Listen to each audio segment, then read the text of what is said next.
I'm doing my lola's pork and potato picadillo. Ito talagang childhood food namin to sa bahay.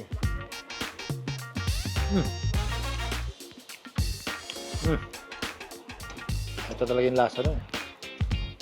Ito talaga. Hello, I'm Richard Gomez and welcome to Goma At Home. Today we are preparing something for the rainy days, for the rainy season. I'm doing my lola's pork and potato picadillo. Ano ba yan? Pork soup with potatoes. It's as easy as that. So, we have our potatoes, we have our ground pork, we have our seasonings. Basic seasoning, garlic, onion, and tomatoes. Yan lang. Okay? So, we'll start doing our onions. There you go. There you go. Cutting our onions. Yung onions naman hindi kailangan pinong-pino.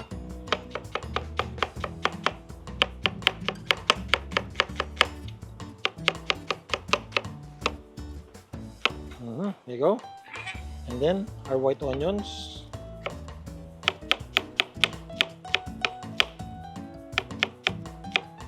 Okay. So tapos yung onions natin. Ganun lang kadali. Next, we'll do our garlic. Yan. Dali lang to. Okay. There you go. Putulin natin yung tomatoes. And then, I'll heat up the pan, our pot for the soup. No? Yun lang, no? Okay. And chop your garlic. Yun lang.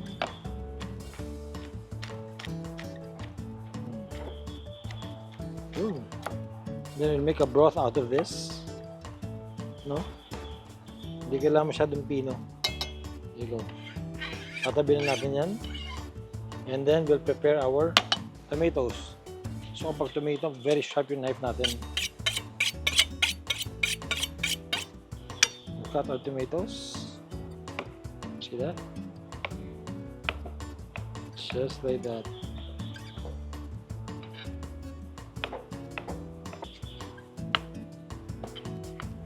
All of this have been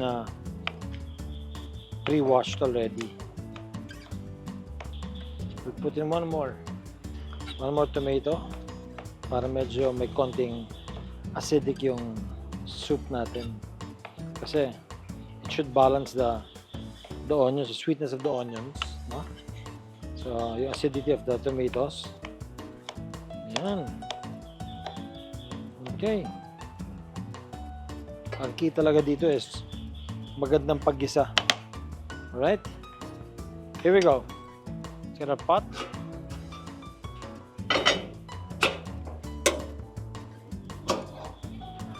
Sige, gamitan natin ng Doña Elena Pomace olive oil. Okay? Here we go.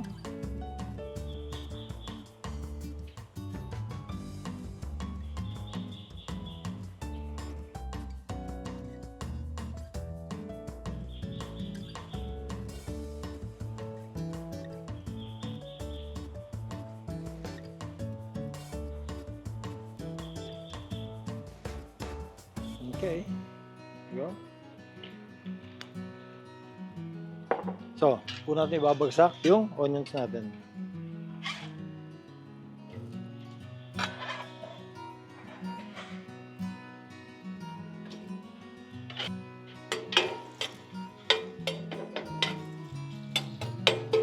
Once mag-separate na siya, maging translucent yung onions natin, we can add our garlic. Bango.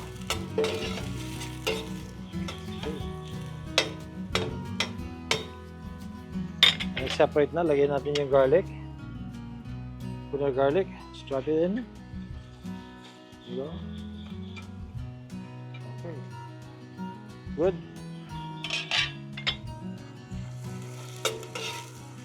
Let it cook for about a minute. While that's cooking, prepare natin yung salt and pepper natin.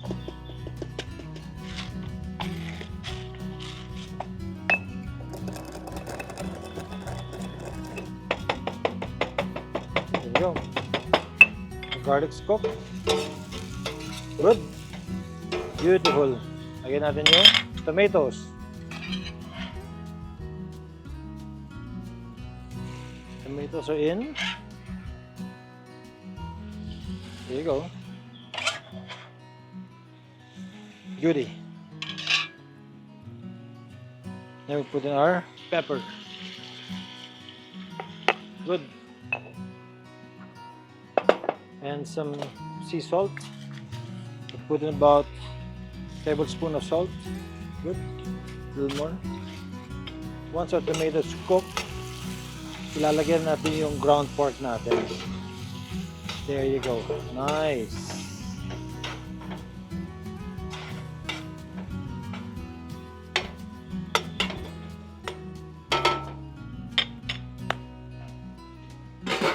About 5 minutes. And while we're doing that, I'll start on my potatoes. Pipilan natin siya lang.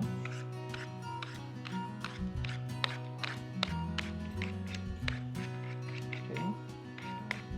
Depends on how you want your potatoes. Yung iba kasi gusto nila malaking potatoes. Yung iba naman gusto nila mas maliit. So, the smaller the potatoes are, the more starchy or creamier yung soup mo, yung Picadillo soup. Okay? So we'll cut our potatoes in half. Go. And then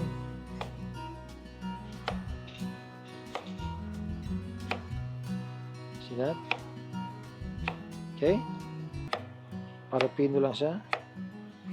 So this soup will be starchy and a little creamy because of the way we sliced our potatoes. Yun. Okay. We'll check on this. Good. Woo, sarap. Okay. Yung ginisa natin is doing well. And then lagyan natin yung pork natin. This is about 2 kilos but we're not using all. Not just enough for the soup. Yan. Okay. About a kilo of that. About a kilo of pork. Should be good. 1 kilo na yan. Yeah, good. A little more. Okay. And we can add in a little more Pomace, olive oil. Yun. Ganda oh. Para lang mas mag-render yung fat ng pork. Okay? Mix it some more. Okay. Good. Just cook our pork. Pag naluto na yung pork natin, ilalagay ko na yung water. Okay? So, while we're waiting for that, tapusin natin itong tomatoes at itong potatoes natin. Okay.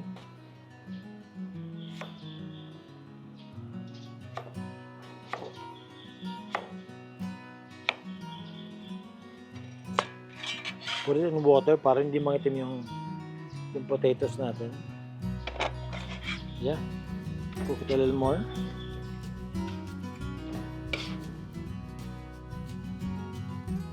Nice.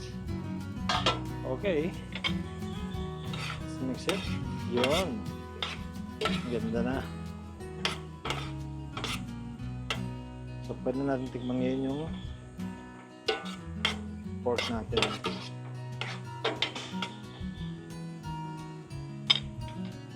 Try this.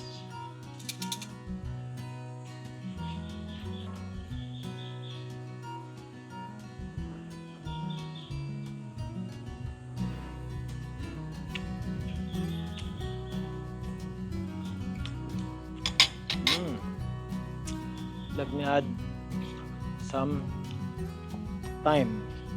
Ito thyme ito. I planted this to give a little depth dun sa soup natin. Yeah, it's perfect. So, this much.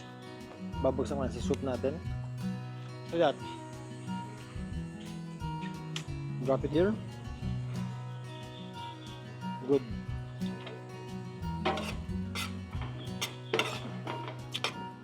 Mix it. Good. I'll put a little more salt and pepper. So kasi pag mas maraming salt, mas maraming pepper, mas may bite siya without being too spicy. Okay. So, good. Then a little more salt. More salt. Go. That much. A little more. Good. And mix. One more tasting. Bumango na, oh. I remember talaga. Let's try this.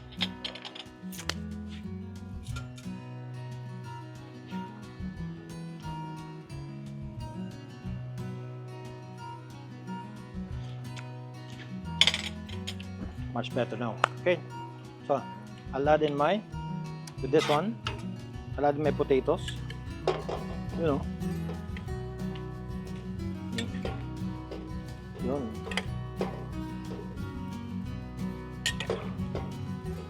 Beauty. One more. Let's mix this. Good. Nice. Okay. Then, with that, we'll add in our hot water.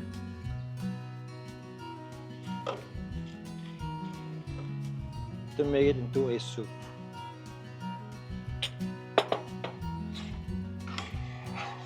A little more water.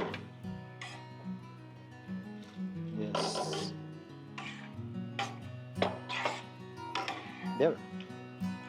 Then, let it boil for about 20-30 minutes and the soup's ready.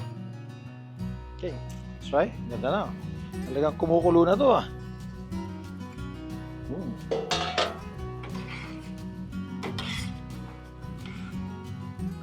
Nice.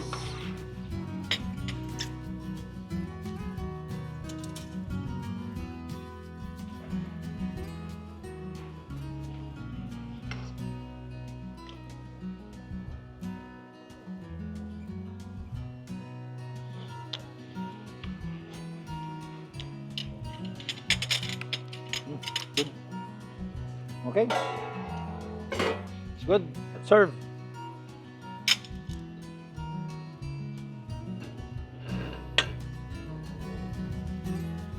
Nice.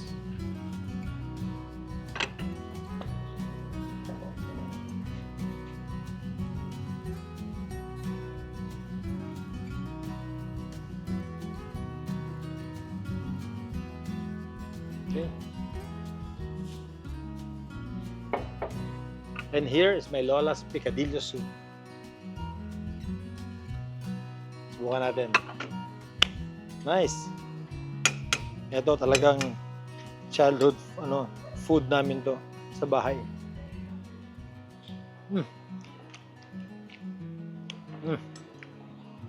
Ito talaga yung lasa nun. Ito talaga. Tapos yung pag maulan yung panahon, this is the best soup.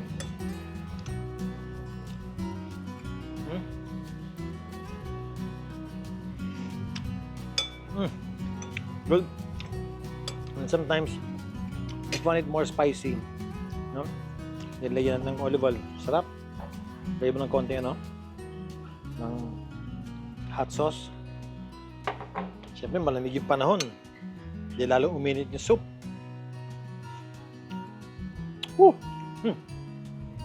Mas sumarap. Kumuguhit dito.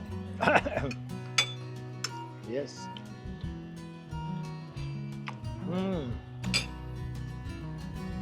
Really good.